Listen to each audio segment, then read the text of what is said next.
मतलब hard working in the sense hard working क्या कह लो, मैं वो जैसा था, क्या कहते हैं, वो नर्ड जैसा आया फर्स्ट बेंच पे बैठा, वो मर गया, कोई देखने वाला नहीं आगे पीछे ऐसा करके था मैं। ठीक है, ये जर्नी तो बता दी, पर उसमें एक बहुत इंपॉर्टेंट पार्ट था कि भैया जी जो है अपने आईएएस की तैयारी कर रहे थे। उसके बाद जो समय बचता था, जो कि मैं नहाने वहाने से निकाल करके पढ़ाई में लगाता था तो मैं मोर ऑफ अ जिंदगी को ग्रीडी एल्गोरिथम की तरह देखता हूँ। Best decision at that point of time. DP algorithm नहीं देख सकता कि पीछे क्या हुआ आगे क्या हुआ सबको स्टोर करके मैं बेस्ट, वो नहीं होता मेरे से। सर कुछ रैपिड फायर क्वेश्चंस हैं, मैं पन्ने में लिख के लाया हूँ।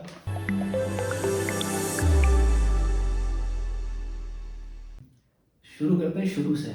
स्कूल की बात करें तो स्कूल में ज़्यादा नहीं कहूँ मैं थोड़ा प्रिविलेज स्कूल से था एटलीस्ट। ऐसा नहीं कि पैसे बहुत ज़्यादा, फीस बहुत ज़्यादा थी, अच्छा स्कूल था पर so it's good to go with school. और वहाँ पे मैंने पढ़ाई वढ़ाई कंप्लीट करी और उसके ऑनवर्ड्स फिर मैं आया कॉलेज में। कॉलेज में दोनों का सेम था और हम दोनों ने साथ में ही 4 साल अपनी ज़िंदगी के बिताए हैं। और उसमें मैं क्या कहूँ, मैं I was more of hard working person. मतलब hard working in the sense hard working क्या कह लो, मैं वो जैसा था, क्या कहते हैं, वो नर्ड जैसा आया फर्स्ट बेंच पे बैठा, वो मर गया, कोई देखने वाला नहीं आगे पीछे ऐसा करके था मैं। शुरू के 2-3 साल तक किसी से कोई जान पहचान ज़्यादा थी नहीं। पर हाँ, मैं तैयारी वगैरह करता था अच्छी खासी। सच बताऊँ, मैं जब प्लेसमेंट के लिए बैठा था ना फैंग का सपना था ना कुछ का सपना था, मेरा था कि ठीक है। ऐसा नहीं था कि हमारी कॉलेज जो थी वो होपलेस थी कि जॉब नहीं लगेगी, हम इसलिए होपलेस थे। मैं ऐसे ही होपलेस था कि ठीक है, जो जॉब है मिल जाएगी, अच्छी मिल जाएगी, 10 लाख 12 लाख 15 लाख मिल जाएगी। ऊपर वाले की इच्छा है, फैंग लग गया, जॉब लग गई, ठीक है, मैंने तैयारी की थी, लग गई थोड़ी बहुत। और कुछ किस्मत भी थी, कुछ क्या बहुत सारी किस्मत थी, तो उसमें लग गई जॉब। तो उसमें डिफरेंस की यहाँ तक बात करें तो लोगों को बदलते देखा है हमने, बहुतों को देखा है। और उनका नाम लेना ठीक नहीं है पर हमने बहुतों को बदलते देखा है। पर ऐसे भी बहुतों को देखा है जो तब भी वही थे अब भी वही हैं। तो इवेंचुअली ये फैंग या फिर कोई भी वेल्थ या फिर कुछ भी वो उसका रीज़न नहीं है। अच्छाई बुराई आपके अंदर है, बाहर से बस स्टिमुलेशन मिलती है और आपके असली रंग दिखने लगते हैं। बेसिक आइडिया ये है। तो आई थिंक उससे कोई फ़र्क नहीं पड़ता, पर अगर आप अच्छा आदमी हैं तो हर जगह अच्छे आदमी से कोई दिक्कत नहीं है। ठीक है, ये जर्नी तो बता दी, पर उसमें एक बहुत इंपॉर्टेंट पार्ट था कि भैया जी जो है अपने आईएएस की तैयारी कर रहे थे। तो आईएएस की प्रिपरेशन से फिर वो छोड़ दी, ठीक है, ऑलमोस्ट छोड़ दी मैं बोलूँगा।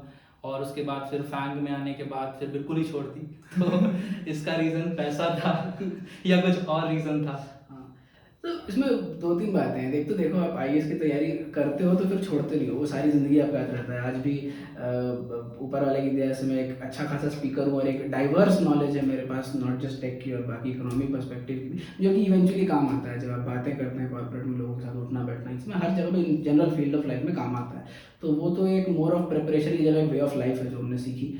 और अब था छोड़ने की बात, तो अब ये था कि मैंने एक अटेम्प्ट दिया, ये हुआ नहीं हमारा, तो हमने सोचा दूसरा दे। पर मेरी फैंग कंपनी का एक थोड़ा सा लोचा था कि यार काम इतना कराती थी कि हमें वक्त नहीं मिल पाता तैयारी का। तो अब मैंने दिया, देते देते फिर 2 अटेम्प्ट में कितना घंटे काम करते थे? घंटे तो क्या ही कहूँ, कागजों पे तो या कितना घंटे बचते थे, मैं पूछ लेता हूँ, हाँ, चलो। ये ज़्यादा बेहतर सवाल है, कितने घंटे बचते थे। तो बच जाते थे खाने पीने के समय, और खाते थे पीते थे, पर बस बच जाते थे उतना और कुछ खास बचता नहीं था। तो उसके बाद जो समय बचता था, जो कि मैं नहाने वहाने से निकाल करके पढ़ाई में लगाता था तो वो जो बचता था तो वो तो उससे पुरानी आदत होती है ना इंजीनियर्स की, ना नहाने वाली, तो हाँ, उसमें तो चल जाता है मतलब। उसमें तो हम और भी अव्वल थे, वो अलग किस्से हैं सही है। तो फिर वो आईएएस वाली स्टोरी, तो आईएएस की प्रिपरेशन कर रहे थे, फिर फैंग, फिर छोड़ा तो कैसा लगा, या अभी छोड़ दिया या अभी भी चल रहा है, मतलब क्या लगता है? देखो यार, मैं सीधी सी बात ये जानता हूँ ना कि किसी भी चीज़ को अपनी ज़िंदगी का एक्चुअल मकसद नहीं बना लेना चाहिए कि ठीक है आईएएस है यही ज़िंदगी है, फैंग है यही ज़िंदगी। ज़िंदगी बहुत बड़ी है। अगर आईएएस में नहीं हो रहा है तो give it a shot to something else. ठीक है, मैंने इसको शॉट दिया, इंजीनियरिंग में फैंग में अच्छा चल रहा था, मैंने बोला ठीक है करते हैं, कमाते हैं, ऊपर वाले की यही इच्छा होगी। अब ये कहना कि मैं दोबारा आईएएस में नहीं आऊँगा, ये भी गलत है। कल को पता नहीं मेरा मन घूम गया, मैंने बोला भाई ठीक है, अब ज़िंदगी चाहती है कि आईएएस बन जाओ, फुर्सत भी है थोड़ी, थोड़े पैसे भी कमा लिए हैं, बैकअप भी है, तो चलो आईएएस बन जाते हैं, तो हो सकता है मैं घूम के वापस आ जाऊँ। तो मैं मोर ऑफ अ ज़िंदगी को ग्रीडी एल्गोरिथम की तरह देखता हूँ। Best decision at that point of time. DP algorithm नहीं देख सकता कि पीछे क्या हुआ आगे क्या हुआ सबको स्टोर करके मैं बेस्ट, वो नहीं होता मेरे से। पर एक्सपीरियंसेस तो होते हैं। वो तो होता है। एक पर्सनल ओपिनियन चाहिए, ठीक है, कि कंपनीज जो भी अभी ले ऑफ कर रही हैं, ठीक है, तो वो लगभग ऐसे लोगों को निकाल रही हैं जो काफ़ी सीनियर थे। जैसा कि हमने माइक्रोसॉफ्ट में सुना होगा कि 20-21 साल से एक बंदा था, उसके माइक्रोसॉफ्ट में आई थिंक 7 प्रमोशंस हुए थे। और गूगल में भी कुछ कुछ सीनियर फोक्स को निकाला गया। क्योंकि उन्होंने अपना कंपनी को बेस्ट दिया, ठीक है, और वो काफ़ी टाइम तक कंपनी में रहे, 21 साल आई थिंक पूरा उनका जो करियर होगा, उन्होंने 70% ऑफ करियर उस कंपनी के लिए दिया। फिर उनको इस स्टेज पे आके निकाल देना क्या सही डिसीजन है? मतलब that is personal opinion I want. तो वैसे भी ये पर्सनली ओपिनियन, क्योंकि वो लोग इतने मैच्योर और बड़े लोग हैं जो जिनकी बात कर रहे हैं 21 साल 20 साल वालों की, हम उनके हैसियत ही में नहीं है उनके भी कुछ कमेंट करने की। पर जो मेरी सोच कहती है एट हाई लेवल, वो दो बातें हो सकती है। एक वो होती है भैया कि एक पॉइंट के बाद आपका रिटर्न ऑन इन्वेस्टमेंट का डिक्लाइन होने लगता है। एक SD1 को अगर आप जितना पैसे देते हो, उससे जितना काम लेते हो, SD2 तक ये बढ़ता है बढ़ता है बढ़ता है। एक पॉइंट के बाद आप उनसे क्या करवा लोगे, वो वाली बात है। अब वो प्रिंसिपल इंजीनियर, डिस्टिंग्विश्ड इंजीनियर, वो बैठ के आपके कोड लिखेंगे नहीं, और वो जो वैल्यू ऐड कर रहे हैं वो कभी कभी डिक्लाइन होने लगता है एक पॉइंट के बाद। और वो उनके जो उनको पैसे देना, वो एक्चुअली सबसे कॉस्टली रिसोर्सेज है। तो उनको रखने का, एक हटाने का एक सबसे बड़ा रीज़न ये होता है कि रिटर्न ऑन इन्वेस्टमेंट वाकई में खराब हो जाते हैं उनके। एक ये रीज़न होता है। दूसरा रीज़न ये भी होता है कि इवेंचुअली सच कहें तो कंपनीज को भी पता है कि अगर हम इनको निकालेंगे, इनके लिए जॉब ढूंढना कोई बड़ी बात नहीं है, तो they will be least impacted. तो कई बार ये भी होता है कि उनको बोलते हैं कि देखो हमें 50 लाख बचाने हैं, हम या तो आपको 50 लाख निकाल के बचा सकते हैं, या 10 SD1 को निकाल करके उतने ही बचा सकते हैं, और आपको जॉब 2 घंटे बाद मिल जाएगी बगल वाली कंपनी में, और उन बेचारों को दौड़ना पड़ेगा। तो ये एक कंसिडरेशन होता है कई बार। तो ये है, और बाकी अंदर की चीज़ें तो होती हैं। और इवेंचुअली ये देखो संसार का नियम है, जो गाय दूध नहीं देती है उसको निकालना ही पड़ता है। वो गाय अब बच्ची हो बड़ी हो, उससे कोई फर्क नहीं पड़ता। सही बात है। सर कुछ रैपिड फायर क्वेश्चंस हैं, मैं पन्ने में लिख के लाया हूँ। तो पहला रैपिड फायर क्वेश्चन है कि अगर आपको वो पोजीशन दी जाए, एक वो सीनियर लेवल वाली पोजीशन, CTO, CEO या CEO, CXO फैमिली, जो भी C वाली फैमिली होती है, तो अगर वो परमिशन हो तो आप क्या डिसीजन लोगे वहां पे? अपना सैलरी कट और बाकी जो सीनियर फोक्स है उनका सैलरी कट, या जो SD1 है जितने निकाल ले ऑफ पे ज्यादा फोकस करोगे, या अपना सैलरी कट पे फोकस करोगे? ठीक है, यहाँ पे दो पर्सपेक्टिव होंगे, तो मैं दोनों जानना चाहूंगा। एक सच बात तो ये बताऊं कि ज़्यादातर कंपनियां जो होती है ना, CEO CXO तो उसको एडमिनिस्टर करते हैं, पर कहीं ना कहीं पीछे से इन्वेस्टर नाम का भी एक प्राणी उनको देख रहा होता तो है। ये भी हो सकता है ना कि इन्वेस्टर CEO को निकाल दे। हाँ, ये पॉसिबिलिटी है। हमने बहुत रिसेंटली बहुत सारी कंपनियों में देखा कि उन्होंने निकाला है। अब वो वाली बात आ जाती है कि उनको देखो, मार्केट में भी वो लोग अपना पैसा डाल सकते थे, स्टॉक मार्केट 12-16% उनको रिटर्न दे देता। इन्होंने कंपनी में क्यों डाला? उनको चाहिए 20%, 50%, ऐसे अनरियलिस्टिक से रिटर्न। तो उसको दो तरीके हैं, जब तक तो कंपनी प्रॉफिट दे रही है बहुत अच्छा, अब नहीं दे रही है तो कॉस्ट कम कर दो, प्रॉफिट बढ़ जाएगा। तो वो निकालने के लिए कभी कभी वो भी पीछे से उंगली करते हैं। इसलिए आपने देखा भी, जब गूगल ने ले ऑफ किए तो उनके स्टॉक्स के प्राइसेस बढ़ गए। क्यों भाई? क्योंकि इन्वेस्टर्स को मजा आ रहा था कि भाई कॉस्ट तो बढ़ गया। तो एक तो ये बात है। तो अगर मैं उनकी जगह पे होता तो दो चीज़ें, या तो वो मेरे को बोल करके भेजें लिखित पे कि भाई निकालो ही निकालो, तो फिर तो मैं कुछ नहीं कर सकता, क्योंकि इवेंचुअली अगर उन्होंने पैसे अपने बाहर खींच लिए तो मैं क्या CEO, कंपनी क्या कंपनी, वो वाली बात है। और दूसरी बात, अगर उन्होंने ऑप्शन दिए हैं कि कुछ करके कॉस्ट कम करो, एक जनरल बस उन्होंने बोला कि कॉस्ट कम करो, तो मैं ज़रूर इस पर्सपेक्टिव पे देखूंगा कि एक जनरल ऑल हैंड्स मीटिंग करके लोगों से बातें करूँ, उनको बताऊँ कि भाई ये ऑप्शन है, आपकी सैलरी हम कट करने वाले हैं, अपनी भी कट करूँगा, सबकी करूँगा। पर ऑब्वियसली मेरी सैलरी कट तो फिर मेरा ऑलरेडी बैकअप बहुत बड़ा होगा, क्योंकि मैं CXO फैमिली में हूँ। पर but given that as a token of वो बीइंग टुगेदर, मैं भी अपनी सैलरी कम करूँगा, सभी करेंगे, और वो आई थिंक एक्सेप्टेबल होगा लोगों को ज़्यादा। पर वही है कि इन्वेस्टर्स को इतनी फ्लेक्सिबिलिटी देनी चाहिए अपने डायरेक्ट एडमिनिस्ट्रेटिव हेड्स को, आई थिंक। ठीक है, rapid fire question 2, work from home या work from office? Work from office, पर ऑफिस पास होना चाहिए। क्वेश्चन नंबर 3, अच्छा वर्क कल्चर या अच्छा और मोटा पैसा? अपने एक्सपीरियंस बता रहा हूँ, वर्क कल्चर अच्छा, आई प्रेफर दैट, बहुत ज़रूरी है भाई। ठीक है, नेक्स्ट क्वेश्चन जो कि पर्सनल है, अरेंज मैरिज या लव मैरिज?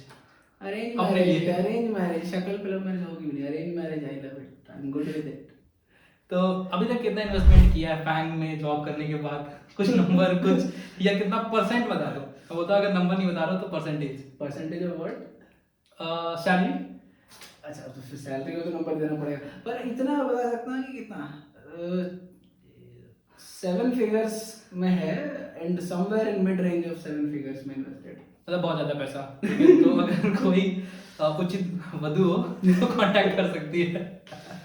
ठीक है, नेक्स्ट क्वेश्चन, ऑफिस में कभी ट्राई किया है गर्लफ्रेंड बनाने का, या टफ होता है, इजी होता है, क्या लगता है? अब उसमें वही है, टफ तो देखो HR पॉलिसीज के खिलाफ है, आई हाईली रिकमेंड मत करना, ठीक है। दूसरी बात, कभी मैंने किया हुआ ट्राई।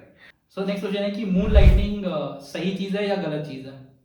देखो, मुझे नहीं पता, मुझे लगता है पैसे सही चीज़ है, पैसे सही चीज़ है और वो आता है अच्छा लगता है, तो अगर आपकी कंपनी अलाउ करती है गो फॉर इट। नहीं, कंपनी अलाउ करती है नहीं करती, क्योंकि बट फ्री आवर्स तो हमारे खुद के होते हैं बोला जाता है, तो उसमें तो एम्प्लॉय को एक एटलीस्ट वो अलाउ करना चाहिए कि वो जो चाहे वो कर सके।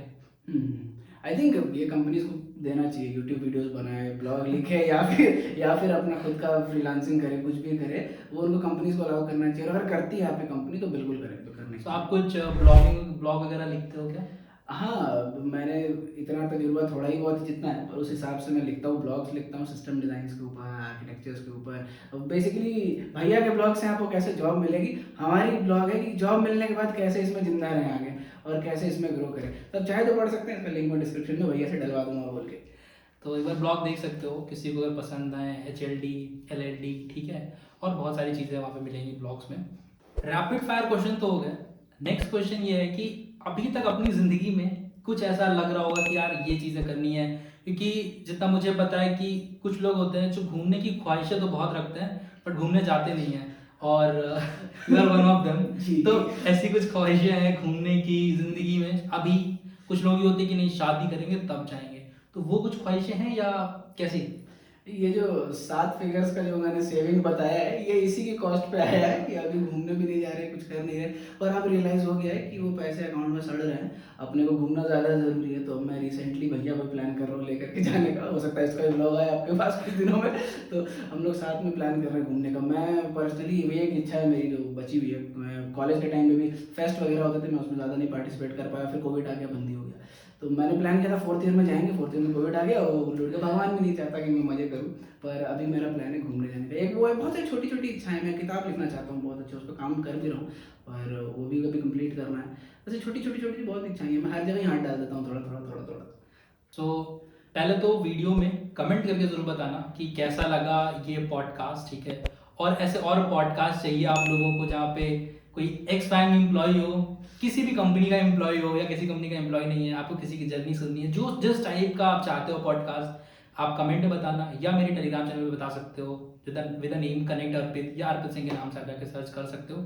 कहीं ना कहीं लिंक भी आपको इधर उधर आड़ा पेड़ा डिस्क्रिप्शन में मिल रहा होगा, कहीं पे ब्लॉग का लिंक होगा, ब्लॉग जाके चेक कर लेना। और अगर आप कनेक्ट करना चाहते हो तो कनेक्ट कर सकते हो अमृत राज, ठीक है, लिंक्डइन पे सर्च कर लेना अमृत राज, तो आप लिंक्डइन पे जाके कनेक्ट कर सकते हो अमृत से। हाँ, मैं फ्री हूँ, open to any questions and queries. मैंने आज तक किसी को मना नहीं किया। रेफरल चाहिए रेफरल दूंगा, जो चाहिए आपको नॉलेज चाहिए नॉलेज दूंगा, और कुछ नहीं ऐसे ही कनेक्ट करना है तो भी कर लो, क्या दिक्कत है।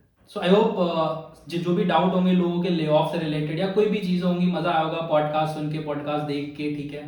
So thank you Amrit, thank you for joining this podcast, काफ़ी मज़ा आया। और मतलब एक वो फ्रेंड वाली फीलिंग होती है, क्योंकि हम लोग कॉलेज में हम लोगों ने 4 साल साथ में बिताया है, ठीक है। तो किसी चैनल पे भी मेरे दूसरे चैनल पे भी मैंने बहुत सारे वीडियोस डाले हैं, उसमें एक रूम विजिट था, अमृत का रूम विजिट, जहाँ पे मैं गया था, ऐसे बारिश वारिश हो रही थी, तो वो भी आप जाके देख सकते हो। तो 4 साल बिताए, कुछ नया नहीं है हम लोगों के लिए बात करना, बट ये चीज़ें आपके लिए लेके आना था कि जब फ्रेंड्स कन्वर्सेशन होती है फैन के लिए या किसी और टॉपिक पे, तो क्या कन्वर्सेशंस होती हैं, क्या चीज़ें होती हैं, तो वो समझना आपके लिए ज़रूरी था। हाँ, बट अगर आप चैनल पे नए हो तो एक बहुत अच्छी चीज़ मिस आउट कर रहे होगे, जो कि है न्यूटन स्कूल का फुल स्टैक डेवलपमेंट कोर्स, ठीक है। तो बेसिकली क्या होता है, फ्लेक्सिबल ड्यूरेशन का कोर्स होता है, जो कि आप 3 मंथ 6 मंथ्स और ईयर में कंप्लीट कर सकते हो with a flexible EMI options.